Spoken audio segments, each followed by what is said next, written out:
James chapter 5, verse 16.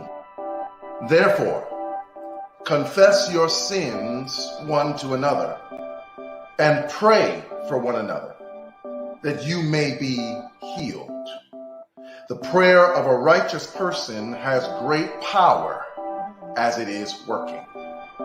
The context is confession one to another comes when someone is sick.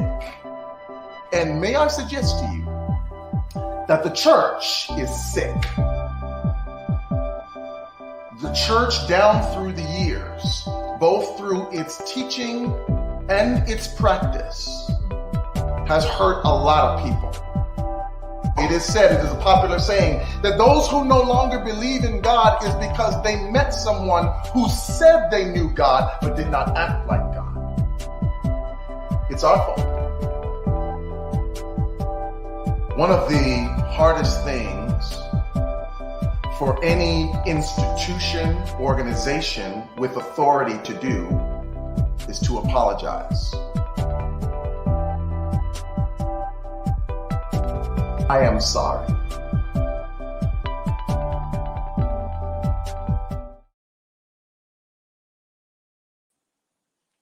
Hello, gentle people. Welcome back to an episode of F.L.O.W. Our F.L.O.W. series is I'm Sorry, based on a series of sermons by Pastor Wesley Knight. With me, I have our panel, which includes my boyfriend, Shaquan.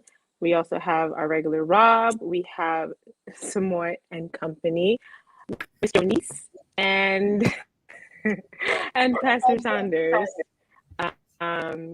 Before we get into our whole conversation, we're going to talk about red flags around apologies. Run it.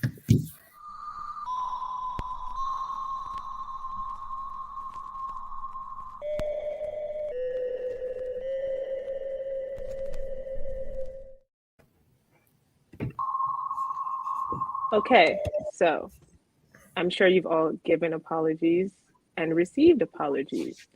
And for me, if you're apologizing and my red flag is if your body language is not matching what you're saying, you can keep it.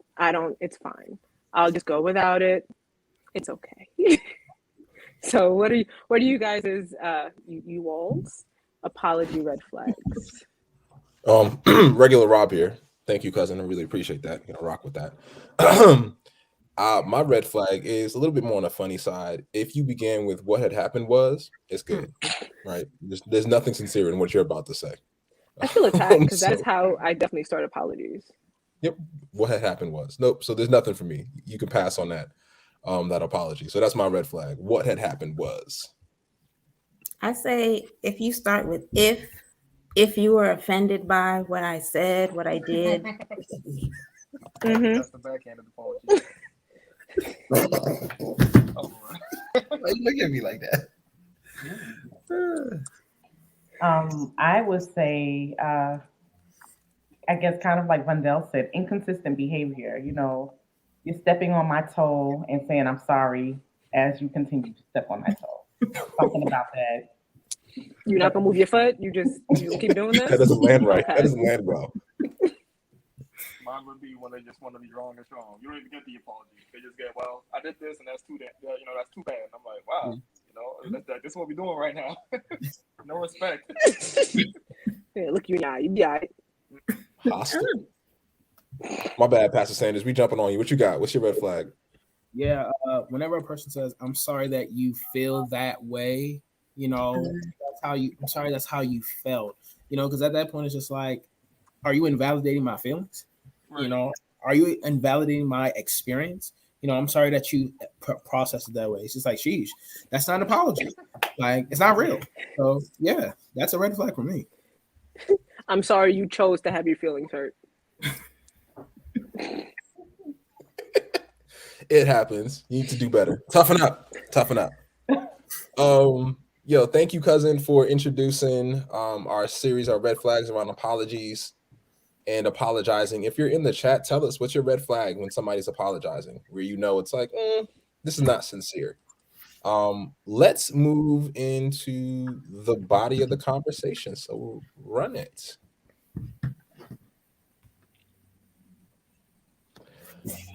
Last week, we definitely began this conversation and opened up our space to discuss a really heavy topic right now. For those who have seen the sermon series by Dr. Knight, who openly and directly took accountability for a lot of the things that have been impacting people for a long time when it comes to Christian faith, right? Church hurt, as generally understood. So many people within a very specific age bracket, I will say right now between 18 and I don't actually say mid 40s, like that specific age range, are individuals who right now are questioning church for one way or the other, for one reason or another. And so we decided to have a conversation about it to move forward. So let's start off really quick. We have a new set of panel people here. If you saw the series, what feeling came up for you? Let's just start there. 1 or 2 minutes, like when you saw it, what was like kind of the most salient feeling for you? And I'm going to start off with Samoy and Company, as Vondell said. When you saw the series, what was the first feeling that came up for you? First feelings, I felt seen and heard. When he started out, he said there's a group that's going to feel vindicated by what I had to say. And I was in that group because he spoke directly to me. Seen and felt heard. What about you, Joe? I felt it's a conversation that I think I've been running in my head a lot, and I've been having these conversations with people for years. So on one hand, I'm happy to hear, a minister of the church, speak openly about like some of the things that people have experienced and acknowledge, that was messed up, it wasn't right. And my other feeling is who is listening.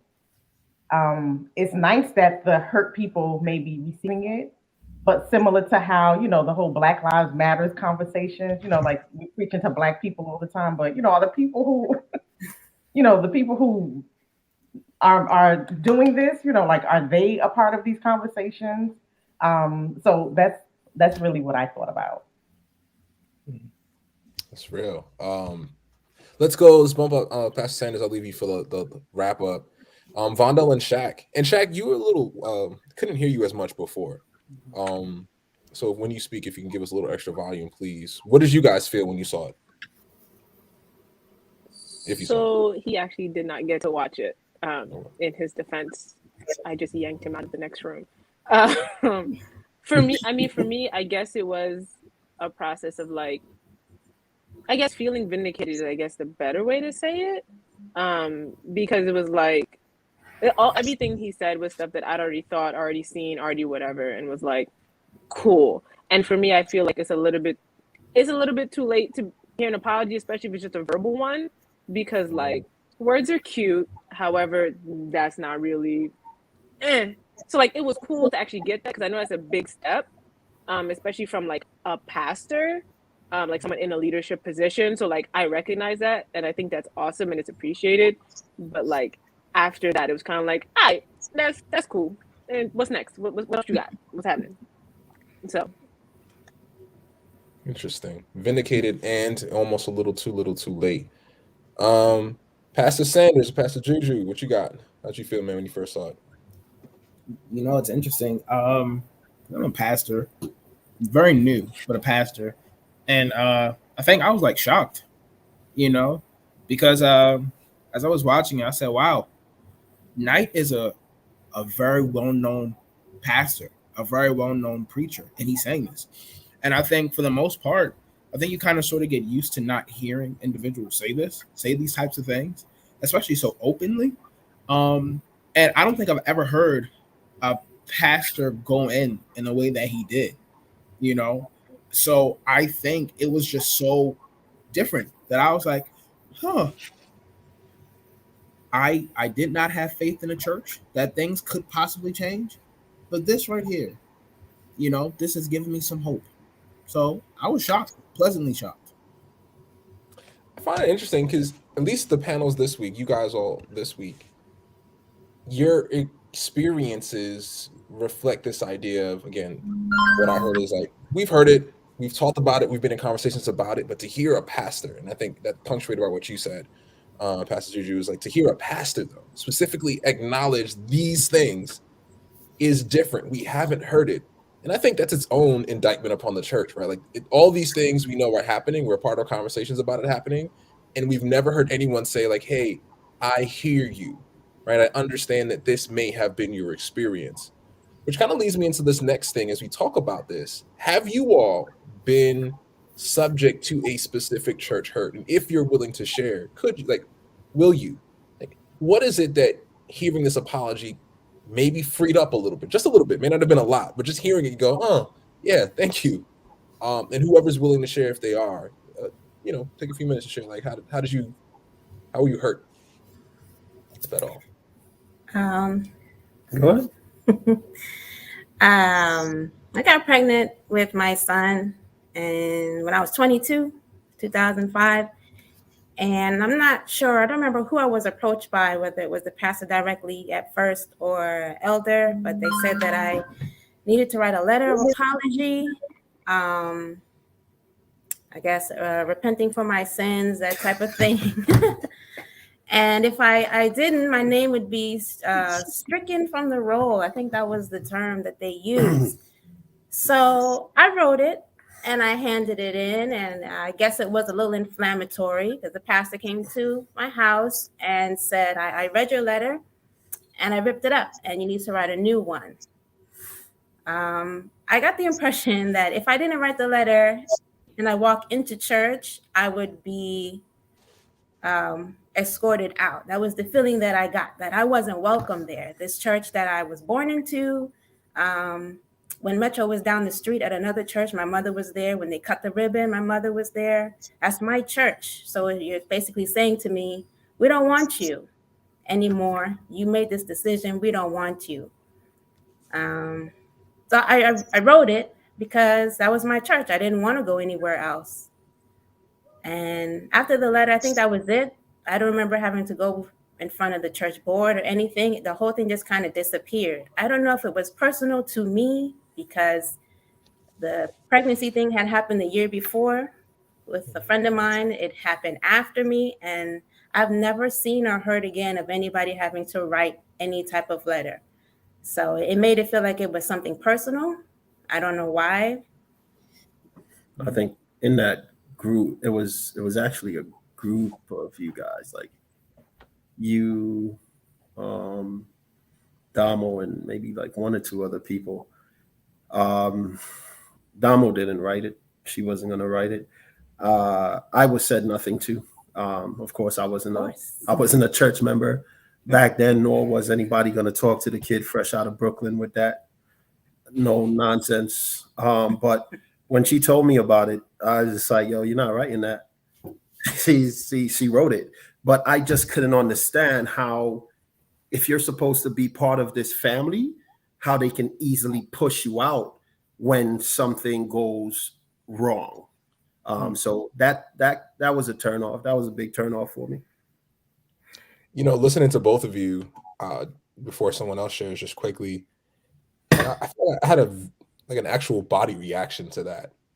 One, just to know that happened, because I think I've heard rumors of how pregnancy was treated in the church for like my peers and others, but I never really had somebody personally share their story. So to hear you say it, I was like, yo, that's wow.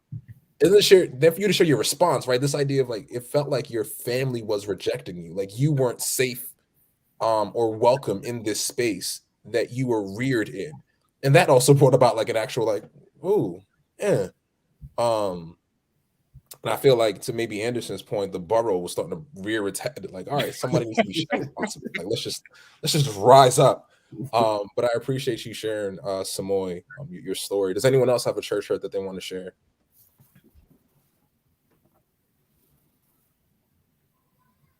I don't know if you guys see this in the chat. Kenan, thanks for joining. I'm just going to read this here. If somebody wants to think a little bit. As someone who saw the church put people on the pulpit to apologize in front of the church, this broke me. The rumors and lies and shunning. We're sorry. Right? Like this, that's wild. Right? That's wild. Appreciate you sharing that, Kenan. Again, does anyone have a church that they want to share? I mean, I have one. You got one, cuz? You might go. I just realized I actually do have a story. I'm not excited about it, but I just I was like, oh yay! That doesn't make sense. So, and it's informal, I suppose, because it didn't come from like a pastor or a board or whatever it is. But there was a church that I literally grew up in. Like, I was christened. Are we christened or blessed? Blessed. I was blessed in that church as a baby. Like, my family basically helped build this church. I've been there since before I was born. Everybody in that church know me. This was literally my family. People, I walk in and these are my people. And I had not even actually started dating Shaq. We were simply friends. And a good section of the church turned on me. For reasons unknown to me. I'm 17 at the time. I have no beef with any of you. I don't know what's happening. And a good section of the church turned on me. And simply, we're literally spreading random lies and rumors. Apparently, I was 24 trying to date a 15-year-old. This was news to me. I'm not even legal. What are y'all talking about? And I was like at the time, like, it was literally, I was like, I don't understand what's happening. This is what? Now, like, I'm older and I'm like, yeah, I don't have nothing else to do with your life. You don't see no problem with the fact that you're spreading rumors and bullying a small child? Nothing? You think Jesus approves of this? Okay. And I think when that started happening, I just that was the beginning of me like just phasing out of church. I found another church and like I was going there regularly before COVID happened, but that definitely was like the straw that broke the camel's back of just like, I don't like none of y'all, and clearly none of y'all like me. Like, why am I here? Clearly this is all fake, so I need to be here. So, yeah. That's terrible. I want to apologize if any of those rumors had anything to do with someone saying you dating inside the daycare. Might have been me. I'm sorry. We've grown from it. It's okay. Shaq, you're basically family now. You're basically family now. But I hear you also, cuz, highlight this. There comes this point where you hear some of these things and it really just highlight what seems like an overall facade. Like we're all really faking the funk. And I think you were conscious enough to say, well, I'd rather fake it with other people than fake it with you. If at all. I'm not saying that was your goal. So I appreciate you sharing that. Pastor Sanders, I see you're unmuted. Do you have a church hurt maybe, or just waiting to chime in? Yeah, I do. I think when it comes to, it wasn't necessarily by church, it was by pastors. And I guess I have to be very honest and say that although I am a pastor, I don't like pastors. Okay. I don't. Okay. I'm just being very honest. I don't really tell people that all the time, but I don't trust pastors. And the reason why I don't trust pastors is because I actually looked up to one, had a good relationship. Like he was like Superman to me. And got close, but in the midst of us getting close, there were some inconsistencies that I recognized that were there. And there was a friend who actually told me, by the way, when I was younger, much younger, I was crazy toxic. Okay. Had a lot of unresolved childhood issues. Just gotta be very honest. You know what I'm saying? Like had a lot of childhood unresolved issues. And, I was just an angry teenage boy, going to, Oakwood and stuff like that. Not even knowing how toxic I was. Okay. So I had issues. I think the issue for me is just that I think the expectation that I had was, as a pastor, as a leader, you can kind of sort of see who has issues. You can see who has areas to grow. And as a leader, as a pastor, you work with them through it. So rather than seeing an individual work with me, through my stuff, my mess, I found out that they were talking about me. I found out that they were talking about me to other individuals and saying, hey, this person has this issue. He's most likely going to end up like this. And I didn't even know. I had to find out from another person that this is what was being said. And so at that point, kind of sort of, I saw that, this person isn't necessarily for me. This person acts like they're for me. only when it's convenient for them. And so yeah, I think that's my church hurt. Appreciate you sharing, Pastor Juju. Joe, is there anything that you'd like to share? If not, I have one as well. Sure. I, for myself, will not share any particular incident that happened to me, but I can say that I've been in church my whole life, and I have observed a lot of just cliquishness and classism, and I've been affected by that like repeatedly. Um, so I'll just give that blanket statement. But something that I observed for someone else, and the stuff that I experienced was hurtful, right? So, but I want to talk about this other thing. There was a young lady who she probably was about 20 years old. Um, Baptized into the church. You know, they had a crusade, opened up a mission. And so she was, one of the people who were, sent to that mission and a part of that new fellowship. She had beef with some of the girls at the main church, which is the church that I was going to. And I was actually going between both of them, right? This is when I finished college. So I was doing both. So I knew both sets of people. She had beef with the set of girls from the main church, and the main church is like one of the bigger, more historical churches. Like every city has those, right? Like the anchor churches. So this church was one of those, and she came. The new believer, I'll just say that. That's what we like to call them. The new believer came to the main church one day, like for a concert. There was an altercation. There was a fight in the building. And they actually brought other girls over to jump her. So that's like there was a major altercation. There was a concert happening, so everybody didn't know what was going on, but you heard like some confusion on the outside. The fight got broken up. The new believer, she went home, but she was hurt.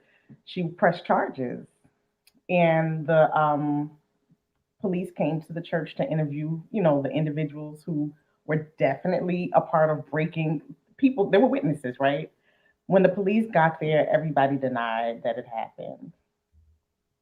They denied that it happened because the main person who like was a part of like calling the crew together to jump her or whatever, um, she was, I don't want to give too much details, but like they were trying to protect her reputation because of like some professional pursuits that she was going for. And so nothing happened.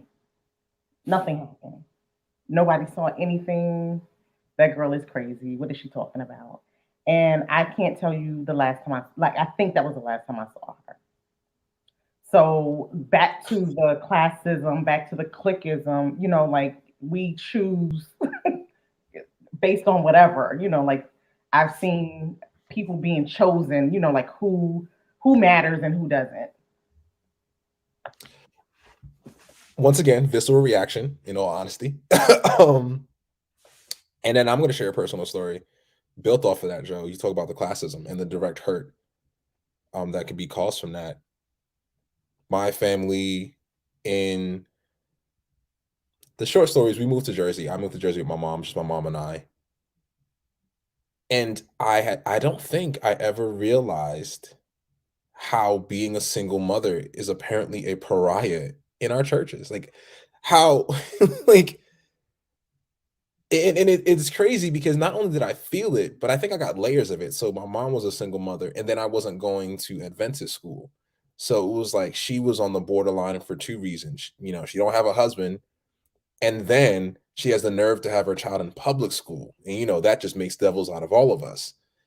And I recall feeling like, honestly, for so often, not only hearing people smile on my mother's face in one hand, my ears are always open, right? So for my family.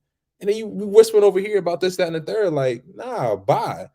And so for me, like, you'd want to come by, this is what the crazy part to y'all, I'll be very honest. Later on, as I grew up, right, and I adult, and I definitely didn't, have 60 kids outside of wedlock, and I'm not smoking weed, all this, that, and the third. Everybody's like, oh my gosh, Pat, you did such a great job. Like, nah, keep that. You were keep the same energy you had before, right? Like I'm still a menace. And I had a real big issue with that. So I definitely see the classism. And this is another real one.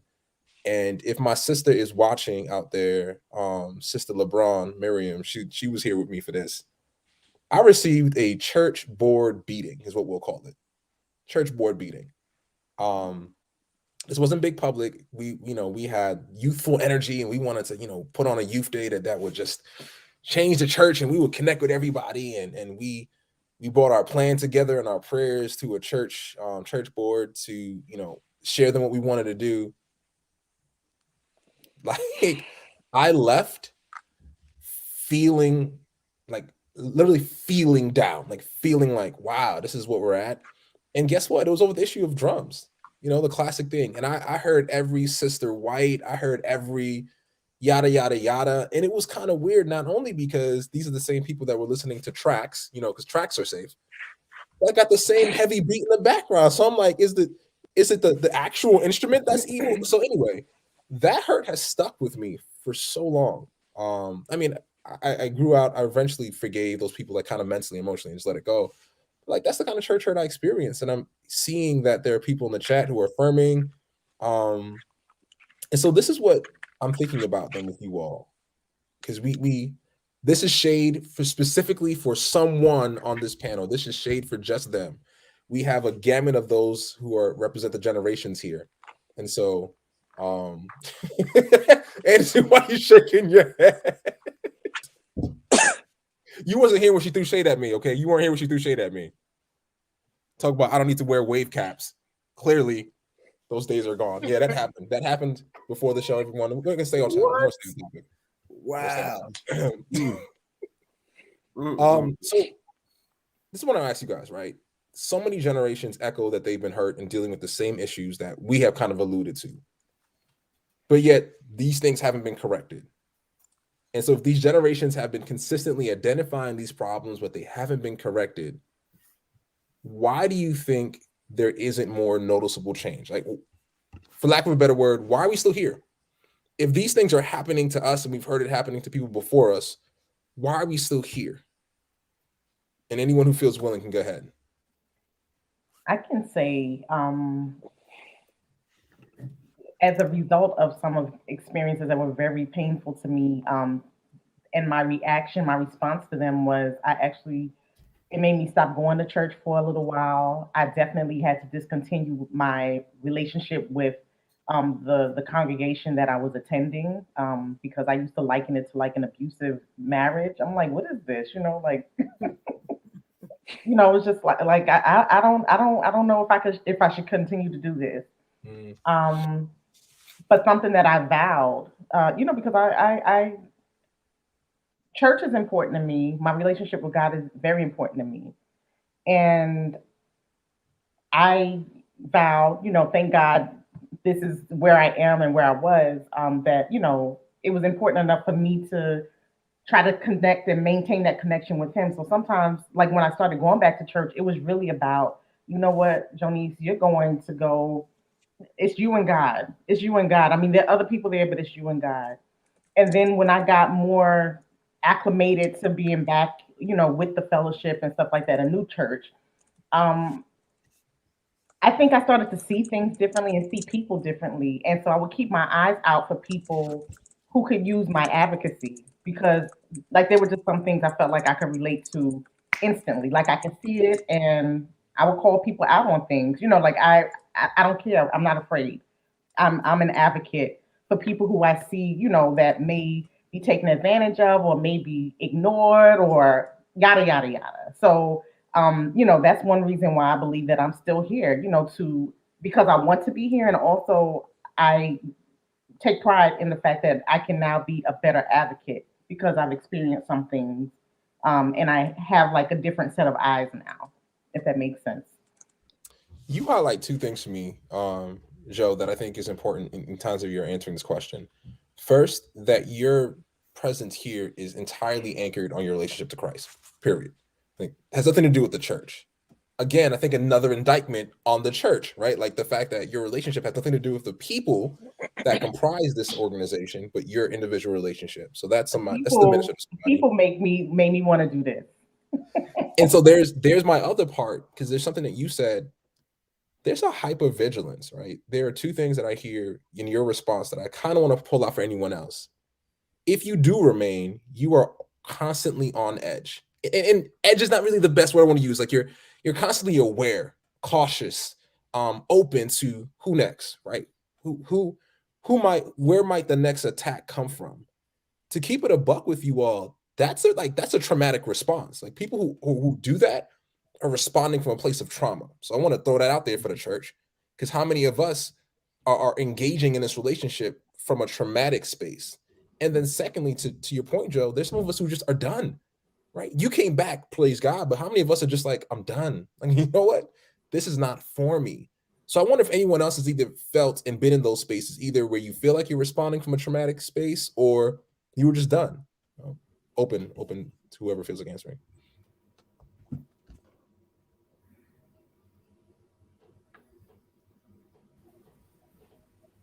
I had an answer for your original question. Go ahead. Your first question?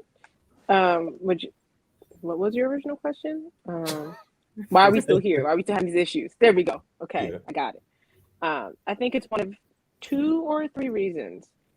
One, and to keep that abusive marriage comparison. One, either the folks escape and they're like, I'm not doing this. You're not going to abuse me forever. Either 2, they stay, but now they're traumatized and like they join in with everybody else that's part of the issue because like, okay, if they're beating somebody else, they're not beating me. My bad. Or hard. 3, they stay, but the amount of people that stay and still have enough fire to like be like, no, you're not gonna beat them too. You spend all your energy trying to do that you can't actually make a big change, like outside of your church. Like you save people in your church specifically, but like after you do it, you spend all your time trying to save little Timmy and little Cam. Like you don't have the energy to be like, okay, I can reach out and try to spread this blase, or try to go to other church and be like, hey, we can do better. Like you use up all your energy trying to just save who's next to you, that you don't have it in you. And then eventually, I mean, you can't remember. You get older and you're like, you're seeing it happen, and now it's just really hurting your heart because you're like, I can't fight y'all forever. I'm tired. Everything hurts. Things are broken that I didn't know I could break. I can't do this. They just basically beat people down to the ground. The amount of nods I'm seeing across the screen is dope. Go ahead, Joe. I just want to say that was actually my response when I left my first church. Y'all, I'm not lying. I wish I could exaggerate this. Yeah. Every Sabbath for about a year or 2, I got something I call my Sabbath headache. I'm not lying to you. I would legit get migraines every Sabbath morning going to church. I would be sick the whole day. And on Sundays is when I would recover. I was very heavily involved, but there was an anxiety that I started developing just going to church. Like I used to get so anxious. So there was a point where I had, like Vondell said, at some point, like how I have to go to work and prove myself at work. At the time I was in school, I have papers to write. Like I'm stressed everywhere, Do I need this on the Lord's Sabbath as well? That's a weird question to ask. Like there should be a day of this is something not right. So this is not what the Lord meant. That really, it's real. At some point, it's a form of self-care to do something different. Yeah, views. Go ahead, Sanders. I know you're ready. You got something. Yeah, man. There are actually a number of reasons that I think we're still here. For one, I think this is the easiest one. I actually think people don't care to make a change. You know what I'm saying? Like the reality is that it's so easy to complain. Like, yo, I don't know if y'all know this, right? But like 70 to 80% of our thoughts are negative thoughts, right? 70 to 80%, which means that only 20 to 30% of our thoughts are actually positive, anabolic, and constructive. You know what I'm saying? So the reality is that it's so easy for us to complain about stuff because it's all we know. It's all we know. It's all our brain is comfortable with doing. You know what I'm saying? And so it's so easy for us to complain about things and then just not do anything about it because we're used to being in situations where we tolerate mess. You know, we tolerate mess in school. We tolerate mess at home. We tolerate mess in our friendships a lot of times. Like we tolerate mess at work. And the thing is just that we're so comfortable with tolerating a whole lot of mess in so many different spaces. So, you know, the reality is that I think many of us don't care to make enough of to make this situation. What ends up happening is that you find people just leaving a church, going to another one that's a whole lot easier to deal with so that they don't have to deal with all the mess from their previous church. It's easier. It's just easier. You know what I'm saying? Second thing, all right, is groupthink. Groupthink. Reality is that like a lot of Christians, a lot of believers don't think for themselves, right? What? We just don't. Like, you know, we don't. Like, oh man, I hope I don't get in trouble for this. Like the We truth about to is, lose like half of our viewership. like if I offend some people, hey, the reality is most of us don't read our Bibles. Like we don't. Most of us don't read our Bibles. Let me go a step further. Most of us don't even know how to properly read our Bibles. And our pastors don't teach people how to read their Bibles either. So the reality is that pastors get away with preaching the same sermons and the same messages time and time and time again because like we don't teach people to do what we're taught in school. And so like when people come up with like these crazy radical like positions and people are just like, oh yeah, this is what we do as Christians. We're just like, oh, well, okay, that's what we do. I mean, let's just fit in. Kind of like at a service, like we don't teach people how to like be part of what we do. We kind of sort of just expect people at some point to like learn, oh, so this is what we do. Oh, we stand up for this. Okay, we're supposed to bow down for that. Like this is like it's groupthink. You know, we have individuals who aren't like trying to intuitively think for themselves. Oh, this is how you actually study the word of God. This is what biblical truth is supposed to be. And so because you have so many people who are just forced to conform, you know, or be even said the wrong word. Oh Lord. Hey man, conformity is unity. They about to cut our First of all, make this clear. That's my pastor. So anyone that's trying to come for him is gonna have to come for me. Listen, you can come from me all you want. Like the reality is that like, yo, we've been doing church for so long. Like the reality is that people think church life is just what you do on Saturday. Come on, since when was church only supposed to be what you're doing on a Saturday? Like, why aren't we community every single day of the week? Why am I not going to the gym with the same people I'm supposed to be worshiping with on a Sabbath?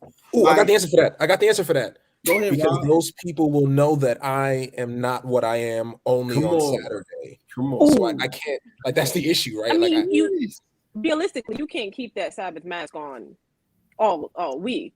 You know, you're not trying to go forever. So, and they're I imagine Anderson. I don't say I know. I mean, we've been friends a little bit, so I feel like I know he got something in the spirit. And Samoy might as well, but I'm gonna real quick. I want to jump in and just kind of say this: when you talk about the group thing, it's no coincidence, and this is from a developmental standpoint, that churches lose young adults between the ages of 18 to 25. Why? Because you begin to think for yourself. Let's be honest. Like that is the age where now college has pushed you to kind of be an independent thinker, right? Professors don't give a hoot whether you read the book or not because they get paid either way. One of my favorite statements as a therapist, by the way, I get paid either way, whether you do the work or not. Either way. And so they leave because it's like, you know what? Hold up. See what you said and what this said. Some of this don't make sense. And so they leave in droves. Now, this is where I think it's sad and hopeful. We love community. I think community is such a big part of our lives that I think ultimately we rejoin the faith less because I think we're excited for what the church is doing and more out of hope for community, because you don't necessarily always get that elsewhere. But unfortunately, when we rejoin it to what we've all been saying, I think there's a level of like jadedness and kind of like fatigue that you experience now. And it's like you may have a family, you got work, and so you're just like, I'm gonna come here for enough community to feel connected, but I'm not gonna be so integrated that I want to lead to change because I know what that's gonna feel like. And I think that's powerful. All right, Joe, Anderson, and Samoa, we haven't heard from you guys. If you have anything, whoever. You actually just said something. I really do think that a lot of people, because I've seen it, when people come back to church, young adults particularly, when people are coming or come to church and they look to get involved, there is a fatigue. There's a fatigue, like you do want to see things done differently. You have, been reading on your own. You have questions, but it's I don't know what the experience of young adults is now, but when I came back from college, like it was a problem because they say they want your involvement, but they literally just want you to be mini thems, like imitate me, but like there's not really an opportunity to be myself, I'm so triggered right now. I'm so triggered. I was trying to. I didn't feel like because I know Pastor Juju, you had yours. Like that's my issue right there, right? Like we don't yeah. want new thinkers. So We I just didn't feel want like replicants. I don't feel like it's welcome. Now there are some people who feel fine to criticize all the time and not do anything. There are people who are there, like I'm here for the music, later for everything else. But I've seen so many times where people like care enough to get involved, but for whatever reason, it's something that it takes a lot. It can take a lot. So you really, when you choose to become involved in church, you have to really understand, like what toll is probably not the best word, but yes, like it's a commitment. It's the right word.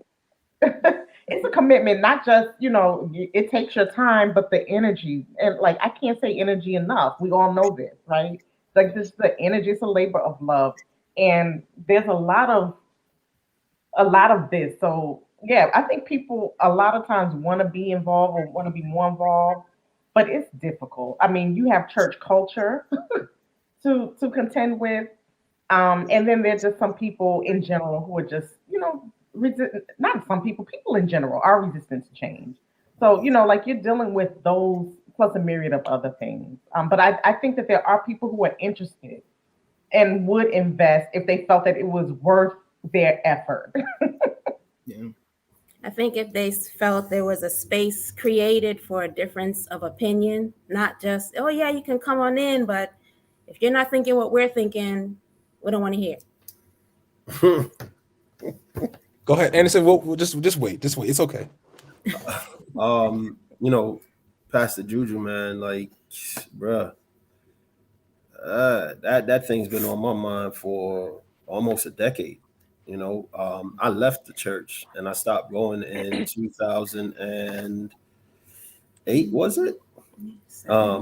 2007, 2008, because of something that I saw that took place in the sanctuary when a new pastor was coming in. And because I was so focused on the people and thinking, oh, God, right?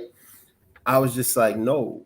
When I saw that particular thing, that particular happening, I was just like, this can't be the people of God. And this is not something I want to be a part of. So much to the point where I told my wife, I'm like, yo, I don't want to raise my kids Adventists. Not saying that I don't want them to know the Advent message, because I firmly believe in the message the Adventist church has for the last day, for the world, for the last day. I hated the traditions, still do hate the traditions and the rituals of the church, right? Because there's no room for Christ in there. There's no room for Christ at all. We're taught to conform just because. Like, I've had people say to me, because I had to wear a suit a couple of times. Had people say to me, "Oh, you should wear that suit more. It looks so nice." But I stopped wearing suits because of that, right? Church because microaggressions. That's what that was. There's nothing in my word that tells me I have to wear a suit to church, especially if I'm not comfortable in a tie that's like a noose around my neck. All I'm doing is pleasing you. And that's the problem is we're doing things to please people and not God. When we decide to step away from that, all of a sudden we're the same as Martin Luther. We're heretics. We're called out because we want to move different. We want to do different, but we're stuck in the same system. And in North America, we're losing about 5,000 to 6,000 members a year in the church. And those members, like you speak about, Rob, they're the younger ones who they're looking for change. They're looking for, let me not even say change. They're looking for realness that does not exist in the church. Can I just add here that I've also noticed older people leaving. So it's not only younger people. I think that's an interesting phenomenon. Are the reasons the same though? Are you saying like they're leaving or they're like leaving? No. No. Pastor, I don't. No. I mean, opting to stay home, opting to hop, but just disengaging from, the fellowship. So here's something that I think is interesting, and my answer to that is that I think, Samoa, you snuck it in there, and it's real simple. There are not spaces for individuals to be themselves. So there are two things that stand out to me. One, we all promote, we love Christ, and yet we do the exact opposite of what he did. My man was like an individual and was firm in who he was. No issue, no apologies. Like, I am who I am. Take it or leave it. And people sometimes took it, people sometimes left it. The other thing that I think was true is he always created small groups, and he encouraged people to create small groups. Like, find people, and now going into kind of a religious thinking space, find people that believe in me, kind of like you believe in me, and then grow and develop together. Right? The disciples, he cultivated them as a small group and then pushed them out to encourage other people to make small groups, to push them out. I don't think the church, as we continue to push it, is able to sustain real heart Christianity, because a group that large has to create norms in order to maintain it at being at that size. And in order to maintain it at being at that size, you have to have norms that are like almost unbeatable, like the unbeatable, right? Or indefeatable, or just large, whatever is difficult to overcome. But in a small group, you can be adaptive because people are like you, and they're willing to think like you, and you go to accept the challenge from them on a personal level because they know you more. How many of us go to churches that like people claim to know you? They don't know jack-ish about you, right? And we all do the same line of, oh, I thought about you this week, but I didn't reach out to you. So that's my bad. And I think that's really the issue, because when you have small spaces, like, people don't know, I'm have a relationship with Anderson and Pastor Juju. I have a relationship with all of you, but like in terms of in certain things, I've been challenged by those two brothers in different ways, have different thoughts. I'm like, I hear you, my man, but you might want to really do this. I'm able to receive that because I know they know me. I've had people in the church don't know me and be like, hey, you should, nope, sorry.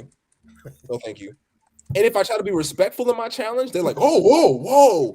It's like, see, now I'm trying to share with you a little bit about myself. And because it's not what you want or conform to the way you think, you push back. I'm not here for that. And I think that, to me, that's why we're still here, because we aren't allowing individuals to be themselves and trust that God will work it out.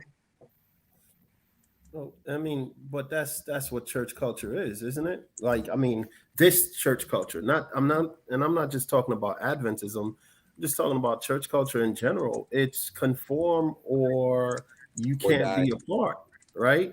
So when we say, like, and I'm gonna be real, when we said with the Sabbath school, like, okay, we saw that the young people weren't interested in the quarterly. So we're like, all right, this gives us an opportunity to dig into the Bible. Let's dig into the word. Let's be real. Let's focus on what the challenges are that they're facing today and dig into the Bible. From my understanding, a bunch of people went, it was like, yo, you guys got to stop them from doing what they're doing in the fellowship hall. And I just couldn't understand it. I'm like, yo, we're so stuck in a box and so afraid to think outside of the box that we would rather do damage to our young people than to actually meet them where they are and help them grow. That's crazy to me. That doesn't make any sense. Nor does that move the church forward. Nor does it nor does it cause anyone to want to come into the church.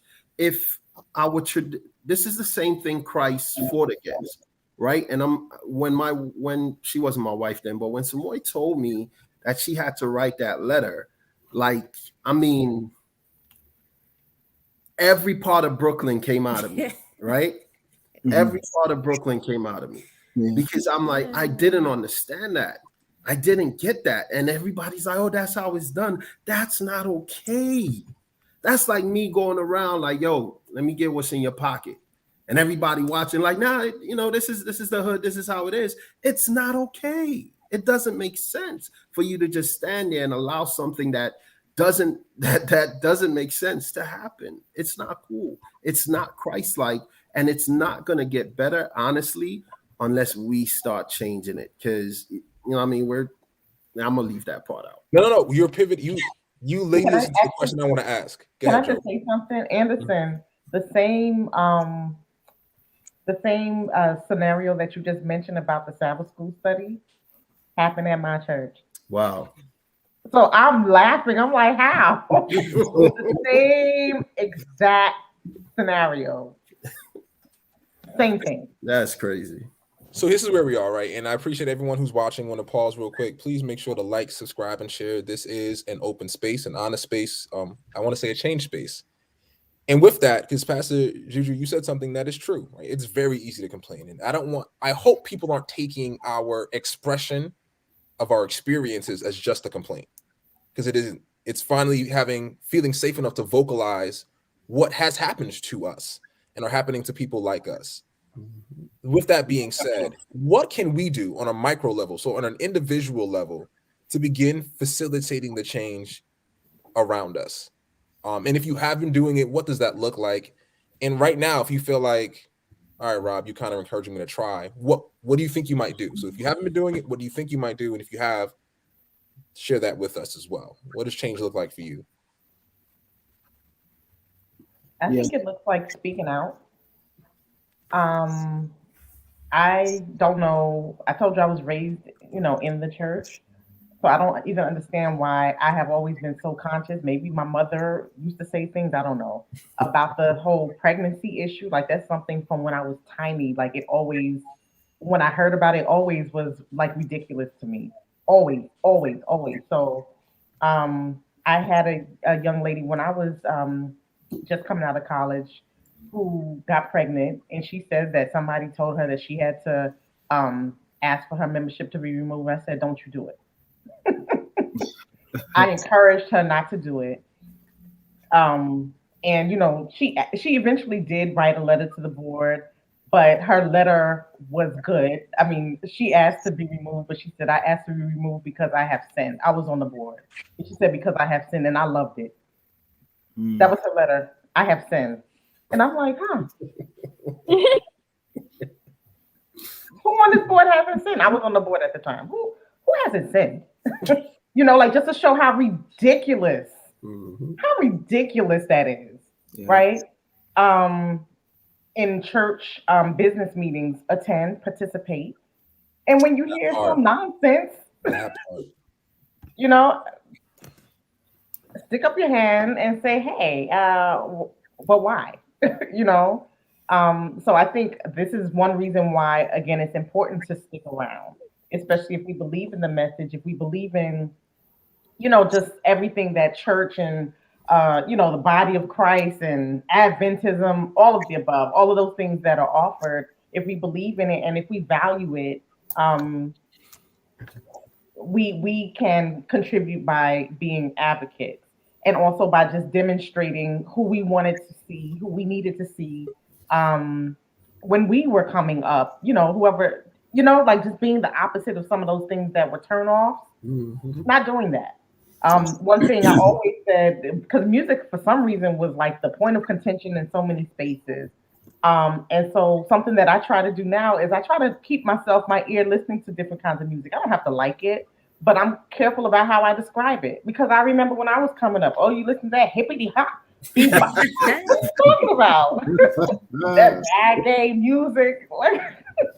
So I don't want to disparage. I don't like when people my age, I can't stand when people my age start talking about oh, these kids, their hip hop. Sorry, I know this is church, but their music is trash, and don't talk about Well, their stuff isn't it like though a that. little bit? It's Yeah. horrible. No.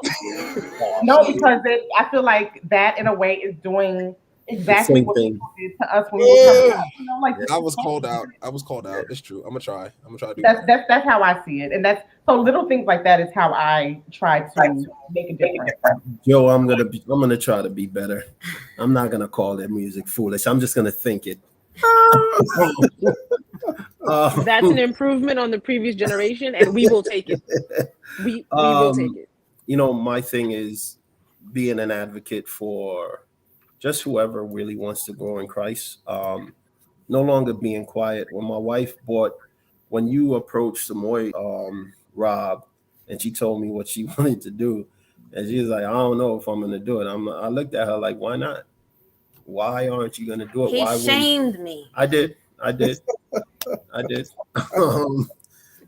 it's only because if we continue to keep quiet, if we don't say anything, if we don't do anything, then the problem continues. And guess what? 10 years from now, instead of having a conversation about how things are so much better, we're still going to be having the same conversation. So one, we need to recognize, like Joni says, we need to recognize what it is that we ourselves are doing that's following the pattern of the behaviors we don't like or we didn't like, that we received when we were younger. And two, just speak up. Let's let people know, like, yo, that's not Christ-like. It's okay to call the pastor out. It's okay to call the elder out. It's okay to call folks out in church. It's not. I firmly believe that wherever injustice is, Christ gives us the right to speak up, regardless of who you are. Flip over some tables. Oh yeah, that too. Vondell, my Jesus flipped over tables. Yo, can we give Jesus credit for doing other things though? Flipping over tables. Look, I point that one out because everybody else just wants to gloss over that. My Lord chose peace. Mine didn't.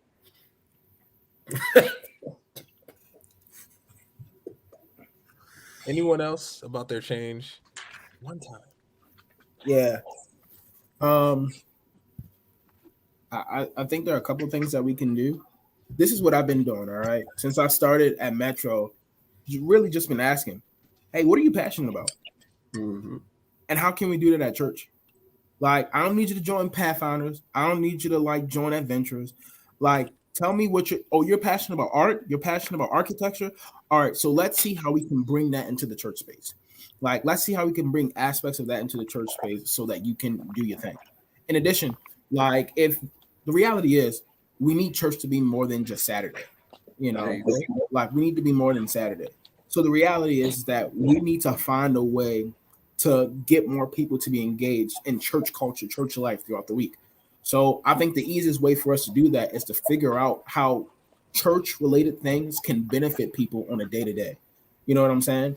If you got people who are working in certain careers that need portfolio building things, find out what things we can do in church that can cross over to help them professionally speaking. Find out what we can do in church to help them personally speaking. I think it's all about finding out how we as the church can just support people on a day-to-day basis and not just on Sabbath or when something tragic happens, like a death in the family. Let's find out how we can support people. And then let's encourage intellectual thinking. Let's encourage it. We need to teach people how to read the Bible for themselves. Mm-hmm. We need to teach people how to just believe what they believe based on their own journeys. What I'm learning is the farther up you go in understanding theology, the more you're going to differ from what other people are believing. Yeah. Theologians disagree on so many different things. Mm-hmm. And it's okay to disagree. The reality is, nope, that's not accurate. That's not accurate. Until we see Jesus, we're not going to be able to agree on everything. I'm keeping a running list of things I need to ask the Lord about. So number 392. 392, girl. That's a long list. Wow. We got nothing but time. You hogging on. So that's what we need to do. So people, last thing, I'll say this. we need to care. I started off by saying part of the reason why we got in this is because we don't care.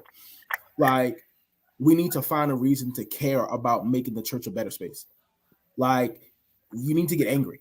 You know, like Black people, we used anger to help propel us through the civil rights movement. We need to use anger to propel us to revolutionize the church space. All right, you're asking us to do a lot of things that I think just aren't possible for certain communities. Use our feelings to facilitate change. You said, and to care about others. Your generation is not capable of doing that. Listen, don't worry about that. Like, yeah, I guess what I'm asking is for us to be healthy people. Be healthy people who can acknowledge, yo, I have feelings. Let me use these emotions that God has given me to propel me to create change. So the reality is, we need to be angry enough to try to make change on a micro level. Okay, I see these people are doing this, or I see this is missing. I'm frustrated about that. Instead of me just complaining about it, let me come up with a plan to put something in place. Oh, I don't have the pastor's permission. Oh, well, how about I just do something in my house? You can do that. That's what church is. Like, it's better to ask for forgiveness than for permission. Just do it. First of all, we don't even know how to do that, so let's pause on that. Nike, just do it. So, like, there are so many things that you can do that I'm not supposed to be telling you, but you know, like, they're gonna cut his feed in 3 seconds. No. This platform is for my pastor. Again, you have to get to him. You have to get through me. I'm gonna let Vondo kind of be the last one here. That's probably true. We both will come on missing. I've learned the first thing is what Pastor Juju said. I stopped waiting for the space to be made in church, and I just started making spaces. Fun fact: in the church I left in Jersey, the young adults, the young kids were like never in the pews, right? They're just never, and I understood why. To be fully transparent, I understood why. Opened up one of the Sabbath school classrooms during church. We all went in there and just sat down and started chopping it up. I was like, what y'all want to talk about? I didn't care. I was like, whatever you want to talk about, whatever you want to say, let's just talk about it. Not only did that get pushed back, but it also, I believe, later on led to them trying to do it formally. Because I'm like, y'all all here talking about these kids and what are they doing? I'm like, yo, let's go do something and figure out what the issue was. And I've tried to carry that same energy, right? Like Vondell and I think Pastor Juju represent this next generation where I'm like, you know what? I'm going to start building stages and encouraging y'all to stand on them. Because I think, honestly, the time for us to I feel like my generation, time for us to speak is maybe past. It doesn't mean there's not ways for us to be You're active. not 85. Hold on. I don't think it doesn't mean that we can't be active, but I think the time for me to speak might be past. At least I found that it's better to build stages so that y'all can speak. Because there are some things that I feel like you've done better and are able to do better than we. I will hold my peers accountable, but I'm like, y'all, maybe it's time we step back and build stages for them to stand up on, right? And then be there in the background, pull up the curtain, drop it down when it's necessary, pick up the flowers. But I'm just saying, for me, I realized I'm all about creating a space so that people can show up and be themselves, because that's okay. It's okay if you differ than me. I mean, I can't tell you how many times Anderson and I have been a part of conversations, Pastor Juju and I have been a part of conversations where I'm like, I'm not getting you. And I don't think you're getting me.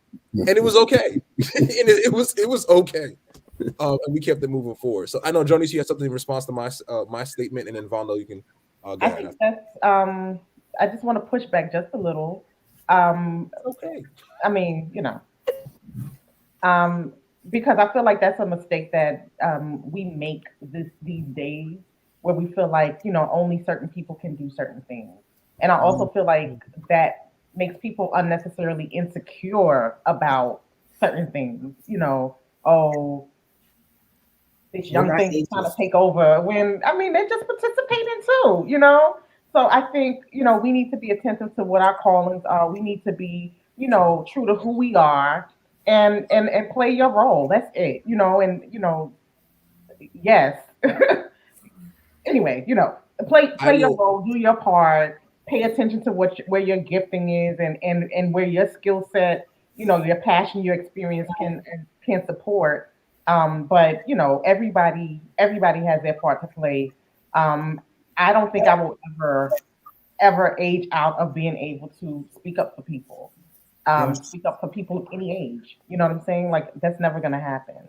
Thank you. My cousin put himself in a coffin. So I'm glad that you even from the coffin, my last rigor mortis is gonna be like not the last week. I would accept the pushback and fall over, and that's true. I would say for me, that is my involvement now, is building the stage and encouraging the speakers. For me, that is for me. So let me be very clear. I think Jonice's pushback is real. Whatever your thing is, don't be afraid to do it. Whatever it is, I received that. Go ahead, cuz. What you got? How you enacting change? Me, I'm just following you. Okay, so that's not even me being sarcastic. I have been jaded about the church organization since I was born. I've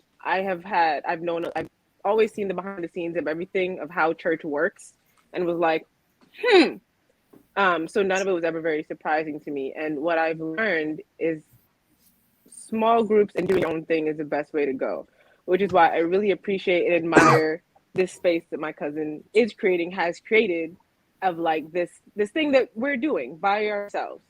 And it's funny because my dad has and does something similar, which is like, he'll see a need in the church, and to his credit, he'll go to the church first. Hey, I noticed that some folks in the church could use some socks.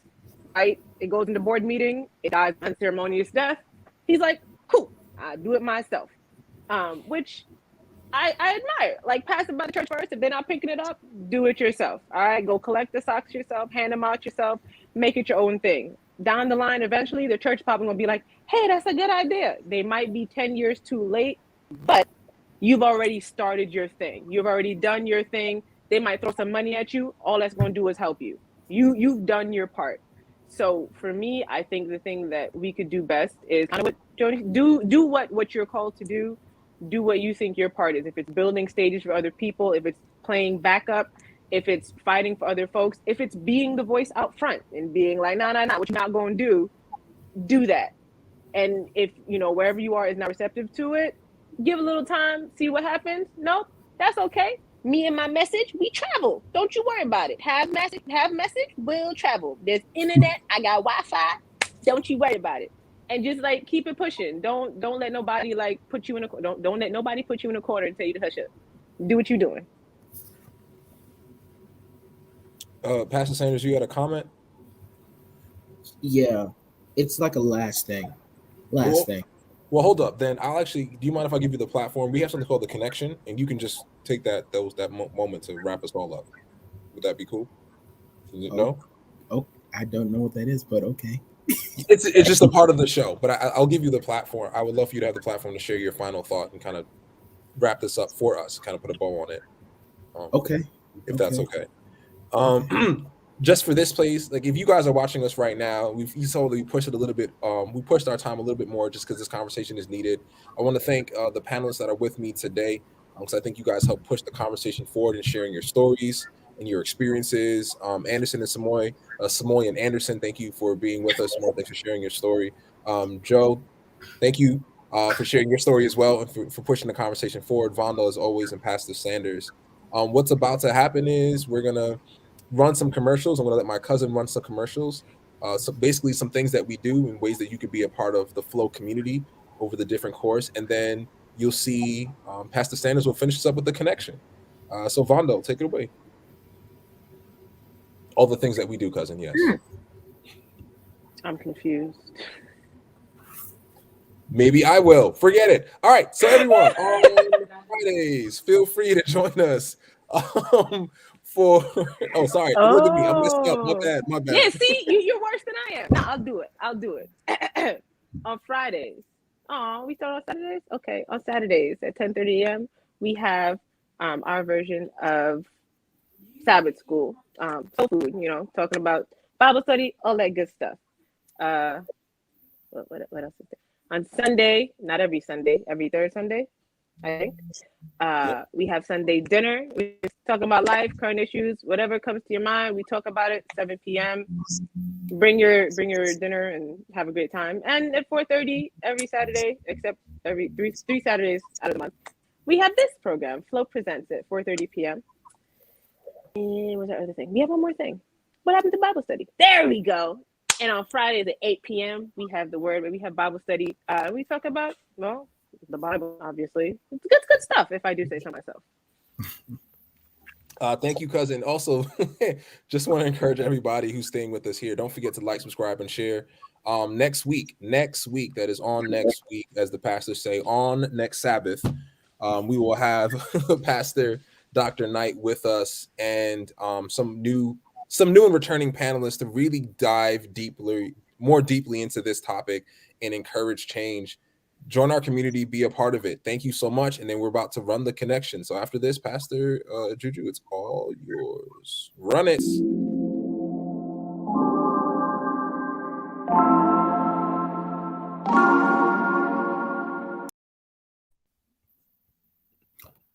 Well, folks, I want to say thank you all for joining us today.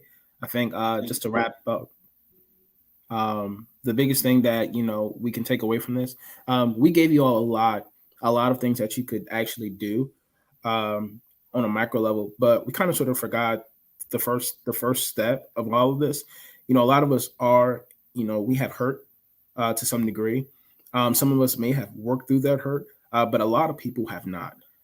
So I think before we could even talk about, hey, encourage people on a personal level to do certain things, the biggest thing that we need to do is grieve our hurt, grieve the pain that we've actually endured, and find a way for us to come to a place of resolve, so that we can indeed forgive the people of the church who have hurt us, especially since so many of us do have a sort of loss and pain that was inflicted by the church.